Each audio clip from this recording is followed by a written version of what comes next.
नमस्कार बच्चों, आज हम सब कक्षा 7 की संस्कृत सुरभि के 10वां पाठ यानी पाठ 10 मधुर वचनानी का अभ्यास कार्य करेंगे। चूंकि इस पाठ को हमने पिछली वीडियो में पढ़ लिया है तथा इसके अर्थ को भी अच्छे से समझ लिया है, इसलिए इस वीडियो में हम इसका अभ्यास कार्य करेंगे। ठीक है। अभ्यास यानी अभ्यास। पहला प्रश्न है लिखन्तु बदन्तु च आम अथवा न, यानी लिखिए और बताइए हाँ अथवा नहीं। आम का अर्थ होता है हाँ, नहीं न का अर्थ होता है नहीं। तो लिखिए और बताइए हाँ अथवा नहीं। पहला प्रश्न है किम गुणः सौंदर्यस्य आभूषणं भवति, तो उत्तर है आम यानी हाँ। दूसरा प्रश्न है किम स्वर्णस्य आभूषणम् एव श्रेष्ठं भवति, तो उत्तर है न यानी नहीं। तीसरा है किम परिश्रमेण कार्यस्य फलं प्राप्तं भवति, उत्तर है आम यानी हाँ। चौथा है किम बुद्धिमान एव शास्त्रस्य लाभं प्राप्नोति, तो उत्तर है आम अर्थात हाँ। पांचवा है किम एकेन हस्तेन तालिका वादनम भवति, उत्तर है न यानी नहीं।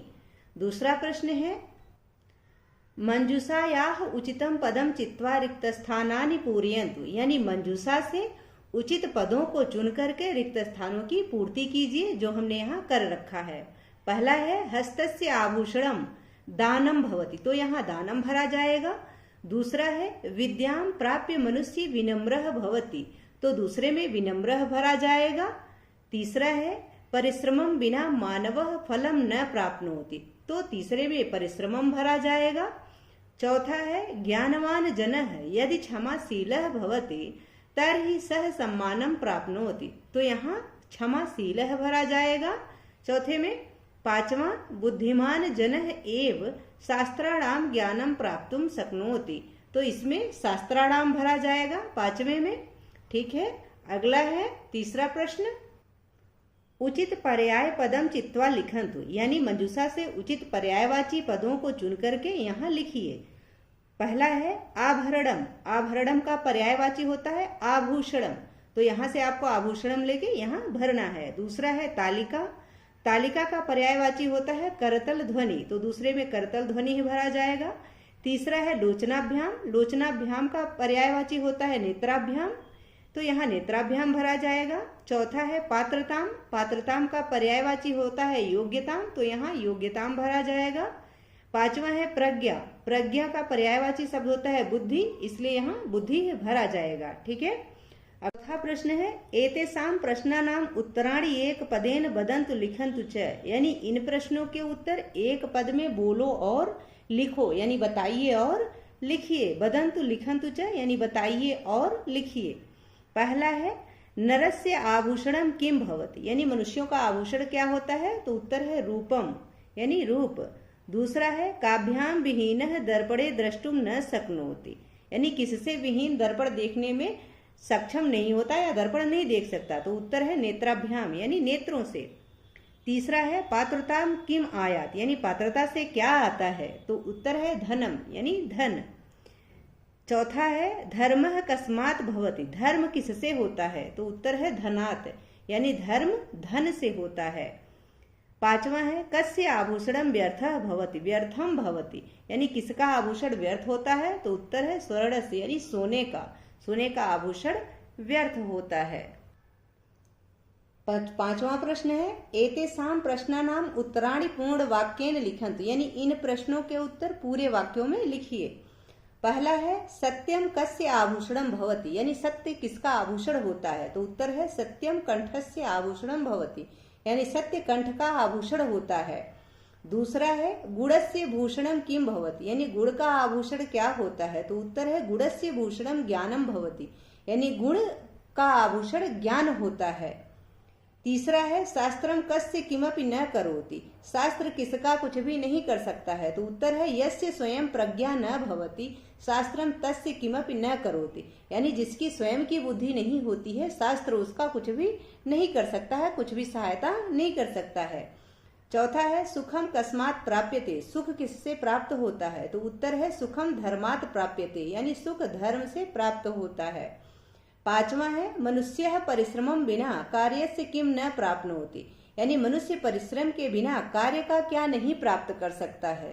तो उत्तर है मनुष्य परिश्रमम बिना कार्य से फलम न प्राप्नोति, यानी मनुष्य परिश्रम के बिना कार्य का फल नहीं प्राप्त कर सकता, यानी कोई भी फल नहीं प्राप्त कर सकता यदि वह परिश्रम नहीं कर रहा है तो। ठीक है, अगला प्रश्न है छठा, स्थूल पदम आधारित प्रश्न निर्माणम कुर्वन्तु, यानी मोटे छपे पदों के आधार पर प्रश्नों का निर्माण कीजिए। तो जो यहाँ मोटे पद छपे हुए हैं इन्हीं के आधार पर आपको प्रश्नों का निर्माण करना है। जैसे पहला प्रश्न है, पहला है धनेन धर्मस्य कार्याणि भवन्ति, यानी धन के द्वारा धर्म का कार्य होता है। तो उत्तर है केन धर्मस्य कार्याणि भवन्ति। प्रश्न क्या बनेगा, जहां धनेन है वहां केन हो जाएगा, यानी किससे धर्म का कार्य होता है। तो धर्म का कार्य किससे होते हैं, तो वो होता है केन। यहाँ होगा किससे की संस्कृत हो जाएगी केन। ठीक है, और यहाँ प्रश्नवाचक चिन्ह लग जाएगा। दूसरा है केवलम भाग्येन एव कार्य से फलम प्राप्तम न भवति, यानी केवल भाग्य के भरोसे कार्य का फल प्राप्त नहीं होता है। तो यहाँ प्रश्न क्या बनेगा कि केवलम भाग्येन एव कस्य फलम प्राप्तम न भवति, यहाँ कार्यस्य की जगह कस्य हो जाएगा। ठीक है, और प्रश्नवाचक चिन्ह लगेगा। तीसरा है ज्ञानम श्रोत्रस्य आभूषणम भवति, यानी ज्ञान जो है वह कान का आभूषण होता है। तो प्रश्न बनेगा किम श्रोत्रस्य आभूषणम भवति, क्या कान का आभूषण होता है। ठीक है, किम यानी क्या। चौथा है नेत्राभ्याम विहीनः दर्पणम द्रष्टुम न शक्नोति, यानी नेत्रों से हीन दर्पण देख नहीं सकता है। तो यहाँ प्रश्न बनेगा नेत्राभ्याम विहीनः किम द्रष्टुम न शक्नोति, यानी नेत्रों से हीन क्या देख नहीं सकता है, क्या नहीं देख सकता है।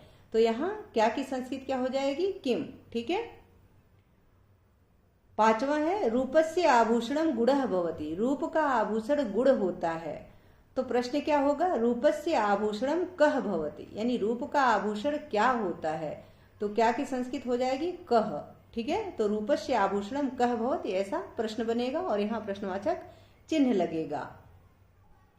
आगे है सातवां प्रश्न, श्लोकात उचितम पदम चित्वा रिक्त स्थानानि पूरयन्तु, यानी श्लोक से उचित पदों को चुन करके रिक्त स्थानों की पूर्ति कीजिए। तो पाठ में जो श्लोक दिया गया है वहां से देख करके इन रिक्त स्थानों की पूर्ति करनी है।